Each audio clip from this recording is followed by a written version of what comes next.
মাছ ভর্তা, ডিম ভর্তা, কত ভর্তাই তো খেয়েছেন, কিন্তু মুরগির মাংসের ভর্তা কি কখনো খেয়েছেন? না খেয়ে থাকলে কোনো সমস্যা নেই, আজকের ভিডিওতে মুরগির মাংসের ভর্তাই বানানো দেখাবো।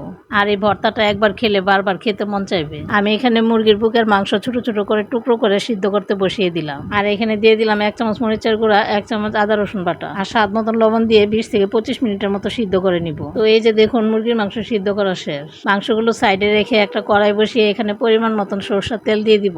তারপর কতগুলো শুকনো মরিচ ভেজে নিব। তো মরিচগুলো ভাজা হয়ে গেছে, এখন উঠিয়ে নিব। তারপর দিয়ে দিব কতগুলো রসুনের কোয়া আর দিয়ে দিব 4-5টা কাঁচা মরিচ। তারপর দিয়ে দিব কুচি করে রাখা পেঁয়াজ। এখন এই সবগুলো ভালোভাবে ভেজে নিব। আর ততক্ষণে আপনারা ফেসবুক থেকে দেখে থাকলে ফলো করে ফেলুন, আর ইউটিউব থেকে দেখে থাকলে সাবস্ক্রাইব করে ফেলুন।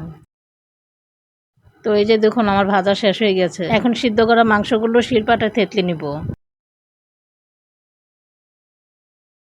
মাংসগুলো থেতলানো হয়ে গেছে, এখন একটা বাটিতে উঠিয়ে নিব।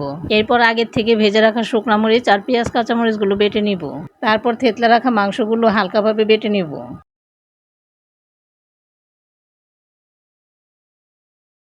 এখন উপর দিয়ে পেঁয়াজ কুচি আর সরষের তেল দিয়ে হাত দিয়ে ভালোভাবে মেখে নিব।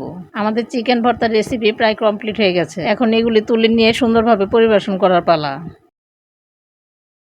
এই যে দেখুন পরিবেশন করার পর চিকেন ভর্তাটা কত সুন্দর লাগছে। শুধু দেখতেই না, খেতেও মারাত্মক লেগেছিল। আপনারাও বাসায় ট্রাই করতে ভুলবেন না।